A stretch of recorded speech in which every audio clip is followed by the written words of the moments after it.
여기서 도덕이 온 것은 무엇이라고 그랬죠? 도둑질하고 죽이고 멸망하는 것뿐이고, 예수님이 오신 것은 생명을 얻되 더 풍성히 얻게 하렵니다. 도둑은 누구입니까? 마귀 사탄, 우리의 원수 마귀 사탄이 온 것은 도둑질하고 죽이고 마침내 멸망시키려 하는 것뿐이다. 저희 어머니로부터 들은 이야기입니다.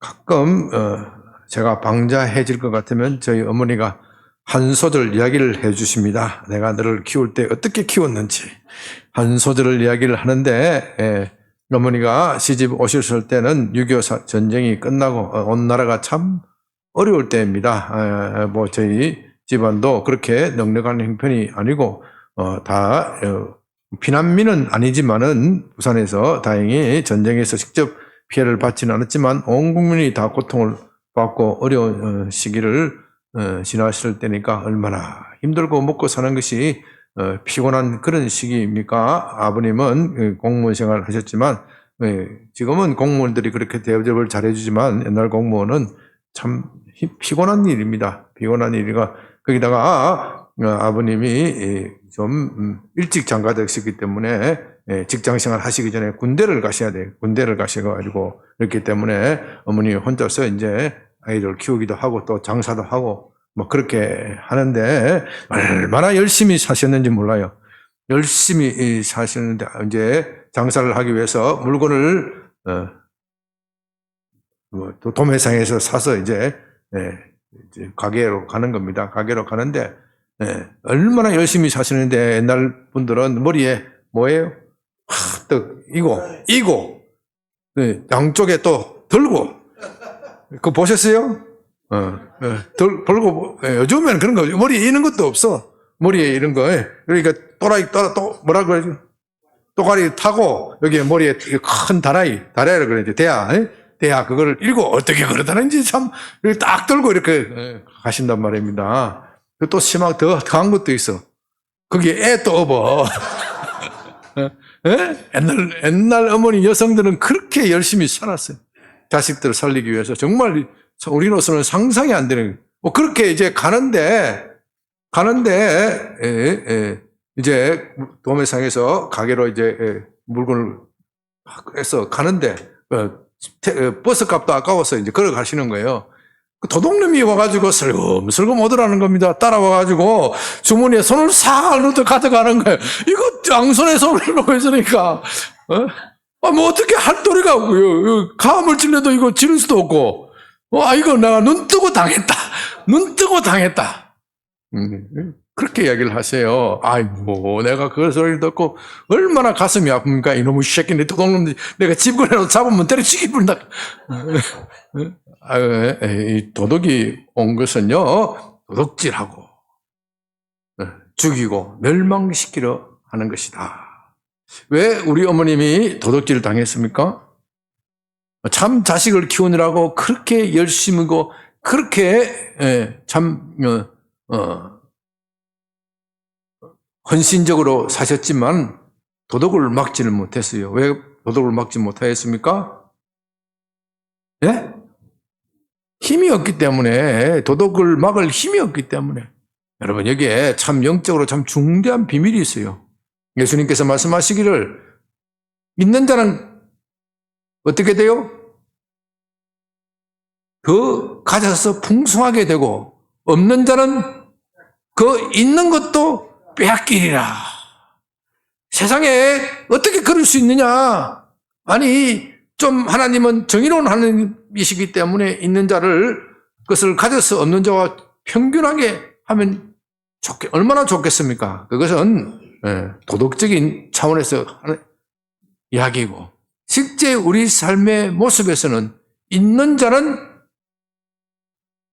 더 풍성하게 되는 것이고 없는 자는 그 있는 것마저 빼앗길 것이다. 지식을 많이 가진 사람은요, 지식을 더 쌓아서 더 풍성하게 되고, 지식이 없는 사람은 그 있는 지식마저 빼앗기고 비참하게 사는 것이 우리 삶의 현실입니다. 삶의 현실은 도덕적인 것과는 달라서 있는 자는 더 있어서 더 가져서 풍성하게 되고 없는 자는 있는 것까지도 빼앗긴다. 이것이 영적 세계에서도 현실적인 모습입니다. 복음을 가진 자는 복음을 가져서 더 풍성하게 되지만 복음을 모르는 사람은 그 있는 것마저 빼앗기게 되는 겁니다. 우리 어머님이 얼마나 열심으로 세상을 열심으로 살렸고 열정적으로 살렸고 자식과 가족들을 위해서 헌신을 다해서 정말 몸에 부스러지느라 일을 하지만 가난을 피할 수가 없는 거예요. 가난을 피할 수가 없는 거예요. 있는 것마저 빼앗기더라. 왜? 힘이 없어. 힘이 없어. 그와 마찬가지로 여러분들이 영적 힘이 없으면은, 영적 지식이 없으면 지금 가지고 있는 것마저도 빼앗기게 되는 것이고, 그러나 지금이라도 방향을 돌려서 영적 지식을 쌓고 영적 힘을 쌓으면은 더 가져서 더 풍성하게 되는 겁니다. 이스라엘 백성들이요, 하나님으로부터 가나안 땅을 허락받았습니다. 가나안 땅, 그것은 젖과 꿀이 흐르는 땅입니다. 그러나 현실적으로 지난주에 말씀드린 바와 같이 가나안 땅은 현실적으로 보면 젖과 꿀이 흐르는 땅이 아니에요. 거기는 비가 흡수하는 땅, 비를 흡수하는 땅. 비가 적으면 땅이 푸석푸석하고 비가 오면 오는 대로 적시로 빨아들이는 땅입니다. 현실적으로 보면 그것은 결코 젖과 꿀이 흐르는 땅이 아니에요. 그런데 하나님은 그곳에 젖과 꿀이 흐른다.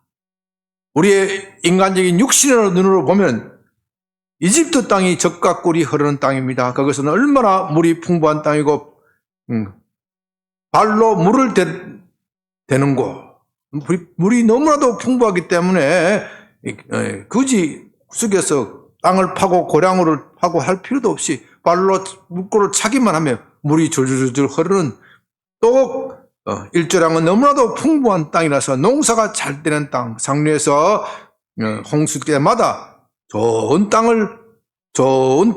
흙을 상류에서 가루로 골고루 뿌려주기 때문에 정말 무엇을 심어도 잘 되는 땅, 인간적인 눈으로 보면, 육신적으로 보면은 가나안 땅이 아니라 이집트 땅이 젖과 꿀이 흐르는 땅이라 해야 할 것입니다. 그러나 하나님께서는 가나안 땅을 이스라엘 백성들에게 주시면서 여호수아에게 저기가 젖과 꿀이 흐르는 땅이가 너희가 가서 그것을 점령하라. 너희가 가서 점령하고 그 땅을 차지하면 그곳에 젖과 꿀이 흐를 것이다. 그렇게 말씀하시고 약속하십니다. 우리가 출애굽기 16장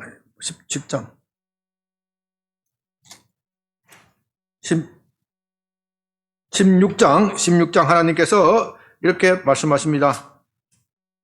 16장 26절 이르시되 너희 하나님 나 여호와의 말을 들어 순종하고 내가 보기에 의를 행하며 내 계명의 길을 기울이며 내 모든 규례를 지키면 내가 애굽 사람에게 내린 모든 질병 중 하나도 너희에게 내리지 아니하리니 나는 너희를 치료하는 여호와라.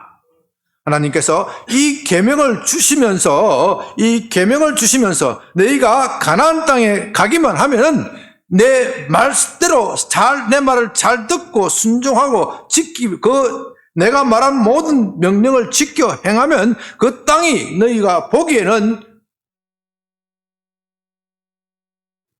험한 땅이라고 할지라도, 비를 흡수하는 땅이라도 할지라도 내가 그 땅에 복을 내려서 젖과 꿀이 흐르게 해주겠다.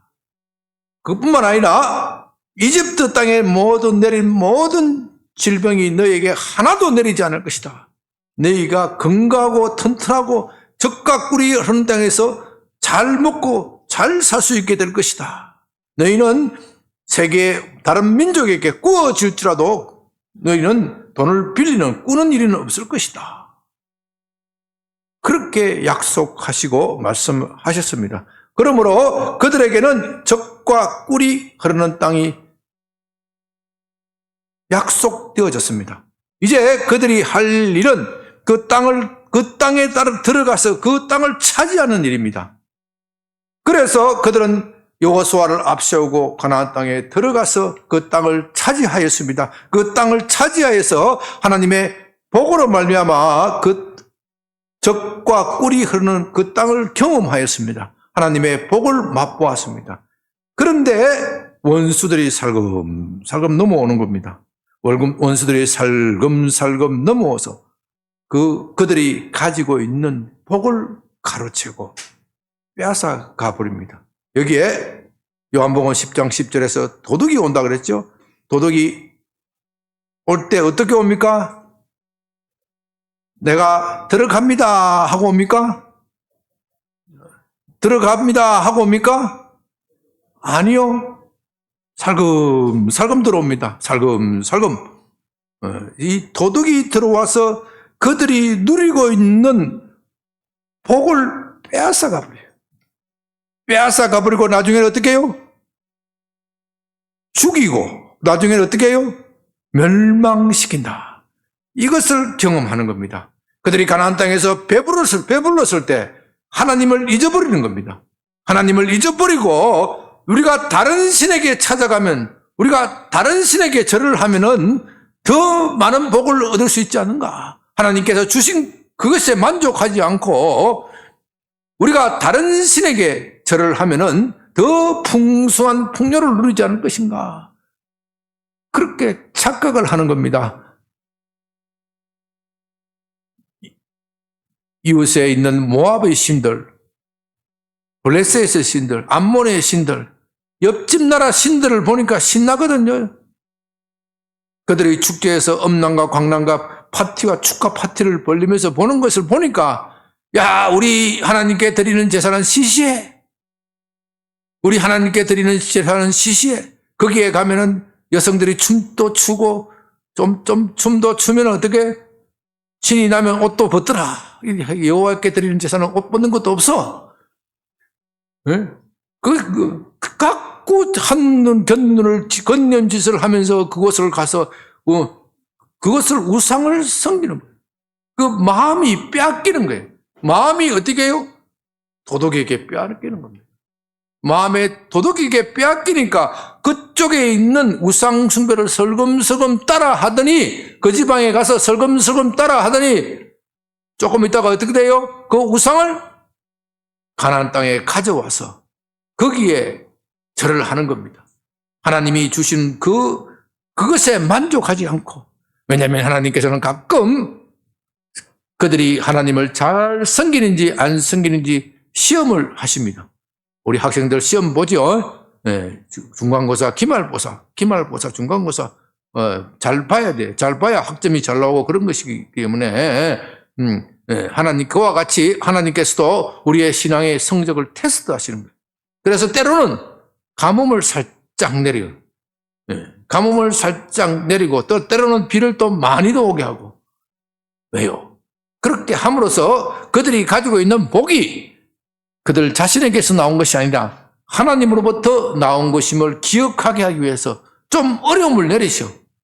좀 어려움을 내리시면은 그때 아이고, 우리가 하나님 앞에 교만히 행했구나, 우리가 하나님께 감사치 않았구나, 얼른 정신을 차리고 하나님 죄송합니다, 우리가 잘못했습니다, 회개하고 마음을 가다듬고 우리 아이들과 자식들을 불러서 우리의 신앙을 새롭게 하자, 일신하자, 다시 하나님께 돌아가자, 이렇게 해야 되는데 도덕에게 마음을 빼앗겨서 하나님은 보이지도 않으셔. 우리 하나님은 보이지도 않으셔. 그런데 저쪽 하나님은 눈에 잘 보여. 황금빛을 입고 있고 얼마나 찬란하지. 거기에 자꾸 우상에게 절을 하고 절을 하는 겁니다. 그러니 그들이 가지고 있는 그것이 점점 빼앗기는 거예요. 이것이 이스라엘 백성들이 가나안 땅에서 반복되는 역사입니다. 그렇게 해서 그들이 우상에게 마음을 뺏기면 하나님이 정신을 차리라고 더 큰 재난을 주시는 거예요.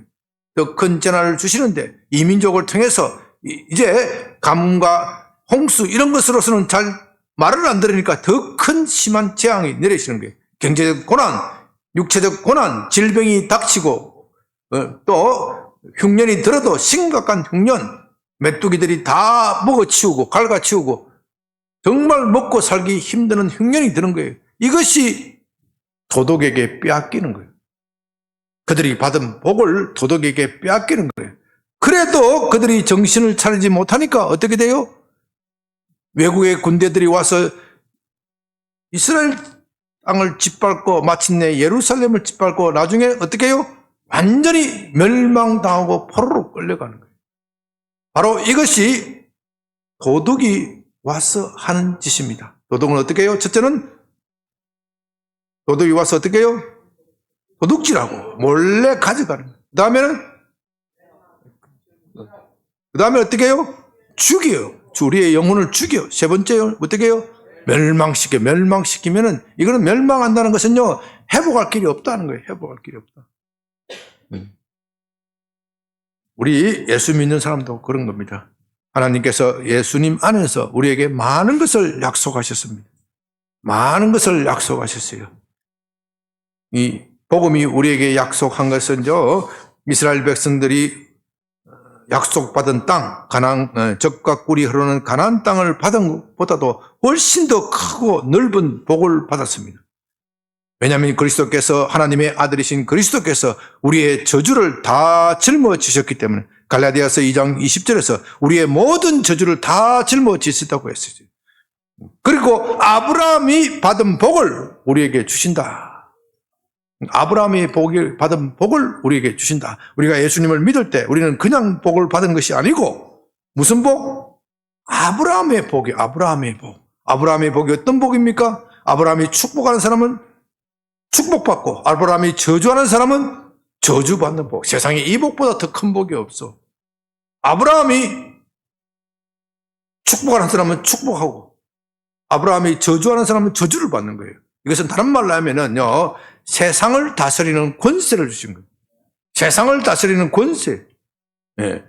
이스라엘 백성들이 받은 복은 고작 가나안 땅, 그 땅을 다스리고 그 땅에서 번영하고 축복하는 복이지만 하나님께서 우리에게 예수님 안에서 주신 복은 그리스도와 함께 이 세상을 다스리는 권세. 예. 다스리는 사람이 항상 제일 좋은 것을 먹게 돼 있어요. 여러분, 대한민국에서 제일 좋은 걸 먹는 사람이 누군지 알아요? 네? 제일 좋은 것을 먹는 사람이 누군지 알아요? 누군지 몰라요? 대한민국에서 제일 좋은 음식 먹는 사람은 누군지? 네? 당연히 윤석열 대통령이지. 네? 윤석열 대통령이 지금 외국 가서 얼마나 좋은 거 많이 먹겠어요. 네? 참네. 외국 가서 오면은 제일 좋은 거 대접해. 그 나라에서 오면은. 그러니까 자꾸 대통령 되면 외국 가려고 그래. 한국에서 먹으려면 어떻게? 눈치 보이잖아. 외국 가서 먹으면 만큼 먹는다니까. 예? 예. 또 누가 제일 좋은 거 먹어요? 대한민국 재벌들. 재벌들이 제일 좋은 거 먹는 거예요. 예? 왜? 그 사람도 돈으로 다 세상을 다스리는 사람이에요. 응? 돈이 많다는 건 뭐예요? 돈으로 세상을 다스리는 거예요. 권력이 많다는 것은 권력으로 다스리는 거예요. 다스리는 사람은 항상 제일 좋은 것을 차지하게 되어 있는 거예요. 우리가 예수님과 함께 세상을 다스린다고 했기 때문에 하나님께서는 우리에게 세상에 가장 좋은 것을 약속하신 거예요. 그런데 이 약속하신 것을 누리지 못한단 말입니다. 왜요? 우리 예수 믿는 사람들이 그것을 누려야 하는데 그것을 누리려면 힘이 있어야 돼. 힘이 없으면 아무리 내가 열정을 가지고 우리 어머니처럼 내가 아무리 자식을 위하고 가족을 위한다 하더라도 열정만 가지고는 세상이 되지 않더라. 내가 그리스도께서 주신 그것을 지킬 힘이 있어야 돼요. 지키지 못하면 도둑질 당하는 거예요. 힘이란 것은 물리적인 힘만 이야기하는 것이 아니고 영적인 지식도 포함되는 거예요. 아는 것이 힘이고 모르면 당한다. 모르는 건 약이 아니라 그랬죠. 아는 것이 다시 한번 아는 것이 힘이고 모르면 당한다. 영적인 것에는 아는 것이 힘이고 모르면 당하게 되어 있어요. 이 영적인 비밀을 몰라서 당하고 있는 것이 많단 말입니다. 도둑이 오는 것은 도둑질하기 위한 것이 아닙니다. 위한 것이지 우리를 위해서 오는 것이 아니에요. 그런데 도둑이 오는 것은요, 도둑이 내가 도둑놈입니다 그렇게 말하는 도둑은 아무도 없어. 이 도둑이는, 여기 도둑은요, 제일 많은 도둑은 사기꾼이에요. 사기꾼 도둑이에요. 영적 사기꾼. 이 사탄은 영적 사기꾼이에요. 사기꾼. 여기서 도둑은 반드시 절도만을 말하는 것이 아니고 도둑질, 횡령, 이런 온갖 남의 물건을 가져가는 행동을 말하는 거예요. 사탄이 제일 잘하는 것은 사기예요. 사기. 광명의 천사로 가장을 해요. 네가 내 말을 잘 듣기만 하면 네가 내가 평생 보장해 주겠다. 평생 보장해 주겠다. 이렇게 사탄은 거짓말을 해요. 거짓말에 속아 넘어가면 안 된다 이 말입니다. 예수님께서 지금 요한복음 10장 10절에서 나는 선한 목자다. 나는 양의 문이다. 나는 양의 문이다. 나는 선한 목자이기 때문에 문을 통하여 들어간다. 도둑은 어디를 통해서 와요? 쥐구멍, 개구멍, 쥐구멍은 안 되겠고 개구멍, 개구멍보다 더 담벼락을 넘어서 오는 거예요. 담을 넘어서. 도둑은 담을 넘어서 오는 거예요. 쉽게 말하면 하나님께서 우리에게 복을 받도록 주어진 법칙이 있어요. 여기 구약 성경에서는 뭐라고 그랬어요? 아까 신명기 16장 15장 26절에서는 너희가 내 말을 들어 순종하고 내가 보기에 의를 행하며 내 계명의 길을 기울이며 내 모든 규례를 지키면 이것이 구약 시대에 하나님께서 이스라엘 백성들이 가나안 땅에서 복을 받는 비결, 복을 받는 문으로 정해 주신 것이에요. 이 문을 통하지 않고 이스라엘 백성들이 이 문은 너무 어려워, 너무 힘들어, 쉬운 방법이 없나? 저쪽에 가면, 저 집에 가면 절만 하면 되더라. 그 쉬운 방법을 찾다가 어떻게 해요? 결국 자기가 가지고 있는 것을 빼앗기고 살인당하고 나중에는 멸망당하는 겁니다.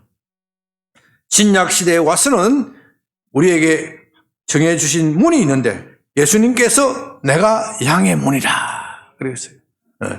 너희가 이 문을 통하여 어떻게 해요? 들어가도 꼴을 얻고 나가도 꼴을 얻으리라. 구약에서는 들어가도 무엇을 받아요? 복을 받고 나가도 복을 받아.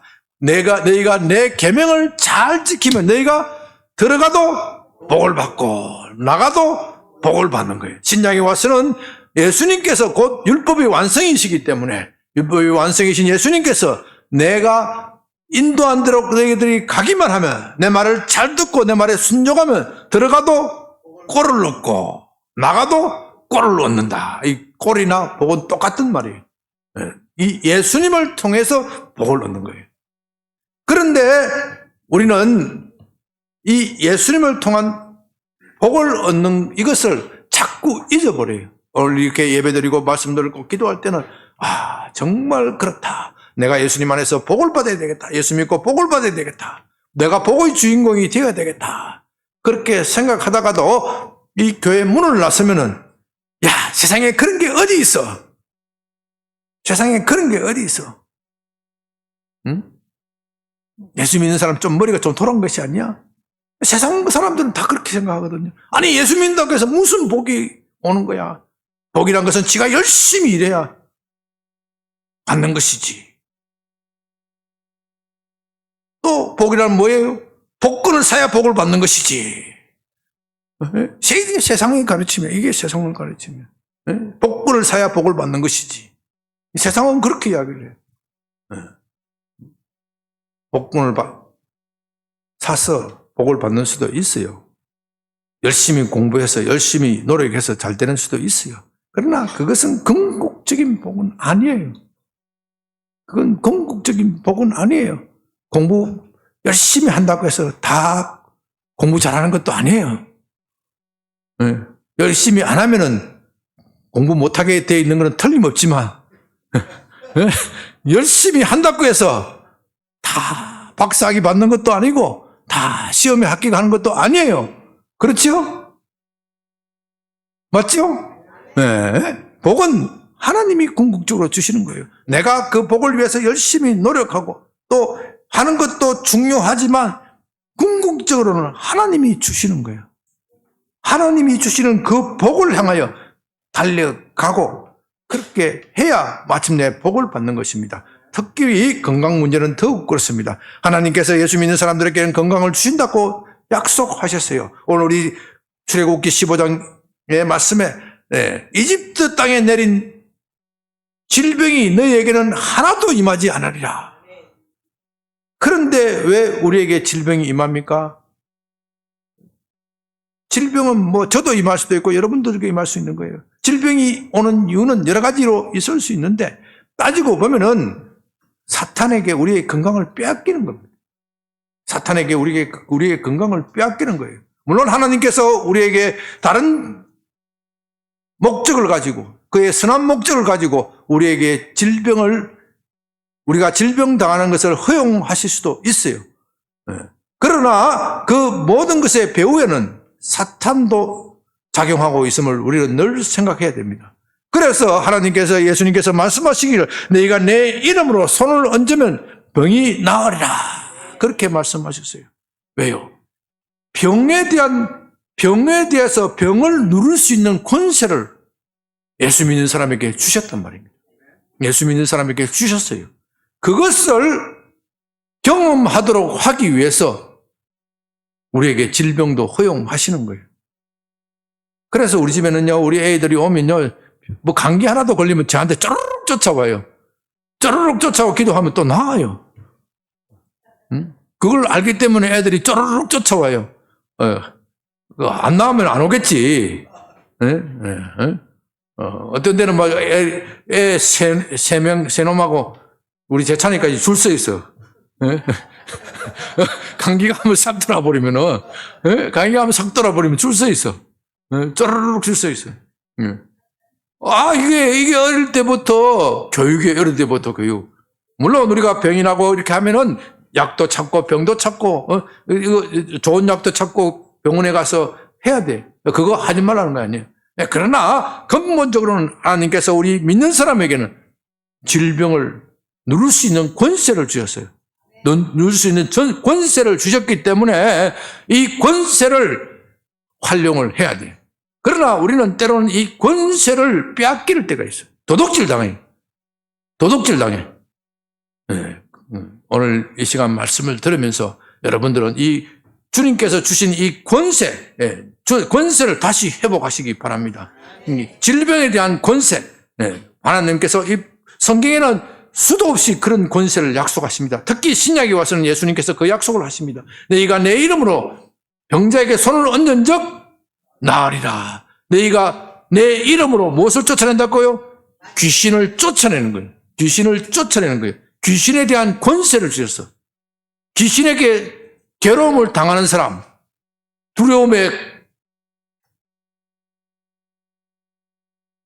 귀신이 두려움을 주었을 때 귀신의 제일 큰 무기는 자기가 힘이 세다고 겁주는 거예요. 겁주는 거.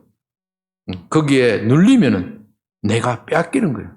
도둑이 오는 것은 도둑질하고 내 마음의 평안을 도둑질하는 거예요. 도둑질 당하면 어떻게 해요? 귀신에게 내 마음의 평안을 도둑질 당하면 어떻게 해요? 불안해요. 잠 못 자요. 잠 못 자면 어떻게 해요? 불면증 때문에 미칠 것 같아. 괴로워서 미치고 잠을 자도 잔 것 같지 않고 잠을 어떤 분은 6시간, 7시간 자는 것이 7시간 자는 것이 보통 성인들이 정상이죠. 어떤 사람은 8시간, 10시간, 12시간 자도 깨우치가 않아요. 잠잔 것 같지가 않은 사람이 있어요. 그렇죠? 이건 잠을 도둑질 당한 거예요. 잠을 도둑질 당한 거예요. 왜? 속에 있는 근심, 염려, 불안, 걱정, 나도 모르는 염려, 근심, 불안, 걱정이 내 속에 있는 거예요. 이것은 귀신이 나를 그렇게 압박할 가능성이 많습니다. 모든 병에 귀신이 있다는 것은 아니지만 특별히 이 정신적 질병 여기에는 귀신이 작용하고 있습니다. 그렇기 때문에 오늘날 현대 심리학에서 상담학에서 이런 문제에 대해서는 말을 안 하고 그냥 인간적인 인본적인 그것만 가지고 자꾸 치유니 뭐니 자꾸 이야기하고 있기 때문에 근본적인 치유가 안 되는 거예요. 근본적인 치유는 이 내 마음속에 있는 이 사탄 귀신을 쫓아내야 돼요. 이 귀신은 인간의 힘으로는 절대로 못 쫓아내요. 누구의 힘으로? 예수님의 힘, 예수님의 피, 십자가의 보혈의 능력, 십자가의 보혈의 능력에 의해서만 물러가는 거예요. 세상이 쫓아내는 귀신을 쫓아내는 방법이 뭔지 아세요? 귀신과 타협하는 거예요. 제발 나가 주시옵소서 그렇게 빌어 점쟁이들을. 그렇죠? 여러분들이 점쟁이들을 그렇게 하는 거 봤죠? 아이고 귀신님 제발 나가서 이 밥 먹고 떨어지세요. 저 주세요. 제가 잘 차려놨으니까 이 한 상 먹고 떨어져 딴 데 가십시오. 아무개하게 데 가십시오. 그게 귀신하고 타협하는 거예요. 그러나 예수 믿는 사람은 그렇게 하는 것이 아니라 예수님의 권위로, 왜냐하면 우리는 능력이 없고 힘이 없지만 예수님은 이 귀신은 예수님을 귀신같이 알아봐. 귀신같이 알아봐. 왜? 그는 영적인 존재이기 때문에. 예수님께서 우리를 위하여 하신 일이 무엇이라는 것을 너무나도 우리보다 더 잘 알아.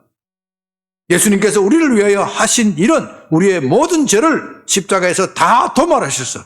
귀신이 우리에게 작용할 수 있는 유일한 근거는 우리 죄 때문이고, 죄 때문에 하나님께서 우리를 저주하신 것을 알고서 귀신이 그것을 가지고 장난을 치는 겁니다. 그런데 예수님께서 십자가로서 우리의 죄를 다 도말하셨다. 그것을 선포하는 순간 귀신은 벌벌벌 떠는 겁니다. 우리 믿는 사람에게 벌벌벌 떠는 거예요. 그래서 우리가 예수님의 능력으로서 우리가 빼앗긴 것을 다시 찾아와야 됩니다. 여러분 다윗이 사울왕에게 뭐라고 말합니까? 골리앗과 나아가기 싸우기 전에 내가 양을 지킬 때 사자들이 오면 어떻게 해요? 내가 하나님을 믿고 담대히 나가서 그 입에 있는 양을 어떻게 해요? 도로 빼앗아 왔다 그래요. 우리 믿는 사람은 이런 영적 담대함이 있어야 돼요. 하나님께서 나와 함께 하신다. 나와 함께 하신다. 내가 지금 당하고 있는 질병, 내가 지금 당하고 있는 가난, 내가 지금 당하고 있는 여러 가지 우울증, 이건 정상이 아니에요. 예수 안 믿는 사람이 그런 거 당하면 그건 정상이에요. 그건 이미 귀신들의 밥이고 사탄의 밥이기 때문에 예수 믿는 사람이 그런 상태에 있다? 이것은 내가 가지고 내가 누려야 할 복을 빼앗긴 상태예요. 물론 하나님께서 그런 상태를 허용하시는 것은 여러 가지 이유가 있습니다. 그러나 근본적인 것은 하나님이 그것을 원하는 것은 아니에요. 잠시 우리가 하나님의 말을 듣지 않음으로써 또 다른 뜻이 있어서 그 상태에 있게 하신 것일 뿐이지, 하나님께서는 우리로 하여금 생명을 어때? 더욱 풍성히 얻는 거예요. 이것이 예수님이 오신 목적이다. 그렇게 이야기를 하셨어요. 예수님이 오신 목적은 너희로 하여금 우울증에 걸려 병들게 하고 더 심하게 우울증에 걸려드리라. 성경에 그런 말이 있어요? 없어요. 그런 말이 있어요? 없어요? 없어요. 우울증에서 해방되고 더욱더 해방되어 생명을 풍성하게 하리라. 그게 그 뜻이에요. 생명을 어때? 풍성하게 얻다. 우울증에서 해방되되 완전한 즐거움 속에 들어가는 것이 예수님의 뜻이고 예수님의 능력입니다. 우리는 그것을 믿어야 합니다. 오늘 여러분들은 이 요한복음 10장 10절 말씀을 늘 기억해야 됩니다. 우리 삶에서 하나님께서 우리에게 예수님을 통하여 허락하신 것은 너무나도 크고 저와 여러분들이 상상을 하지 못할 정도로 풍성한 겁니다. 그리스도 예수 안에서는 모든 세상의 보화와 보물이 다 감춰져 있다고 그랬어요. 우리가 원하는 것은 다 예수 안에 있다고 말씀하셨습니다. 그것을 예수님께서는 우리에게 약속하셨어요. 그것을 약속하시는 그 구절의 근거가 오늘 10장 10절, 요한복음 10장 10절, 양으로 하여금 생명을 어때? 풍성하게 얻는 거야. 생명을 어때? 비실비실하게 얻는 사람이 있어.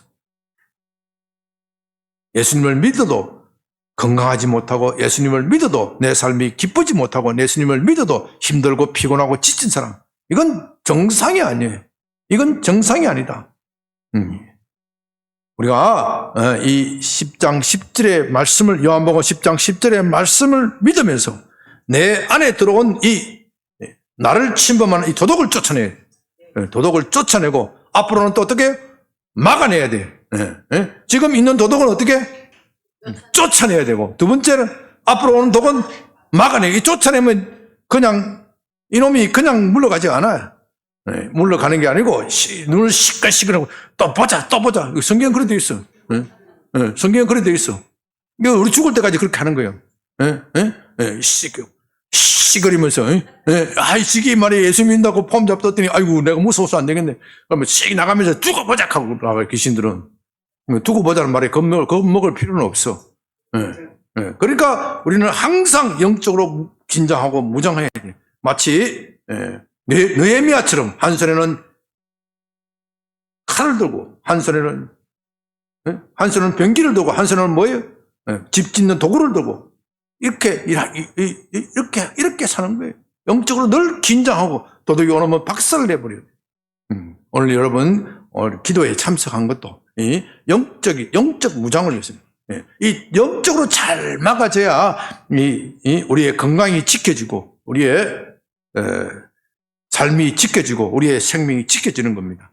오늘 특별히 기도에 참석하신 고대교 여러분, 우리가 참 기도해서 이런 경험은 생소할지 모르겠는데, 우리가 이 말씀을 적용하면서 하나님 한번 생각을 해보십시오. 내가 예수님을 믿을 때 예수님은 내게 많은 것을 약속하였지만 나는 아직도 그것을 누리지 못합니다. 누리지 못한다는 것은 도덕에게 빼앗기고 있다는 증거입니다. 내가 다시 예수님의 이름으로 내 삶의 문제를 적용하겠습니다. 복음은 그냥 이론이 아니에요. 복음은 삶이고 현실입니다. 예수님이 말씀하시면 그대로 실현되는 겁니다. 우리 양병교 성도님들도 다시 한번 이 말씀을 생각하면서, 주님, 내 삶에서 내가 악한 것들에게, 내가 방심하는 틈에 내 믿음을 빼앗고 내 마음을 빼앗고 내 확신을 빼앗는 이 악한 세력을 예수님의 이름으로 물리치겠습니다. 주님께서 내게 예수 안에서 주신 복을 다시 얻게 하여 주시옵소서. 우리 이 말씀을 생각하면서 한 20분간 주여 큰 소리로 부르고 기도합니다.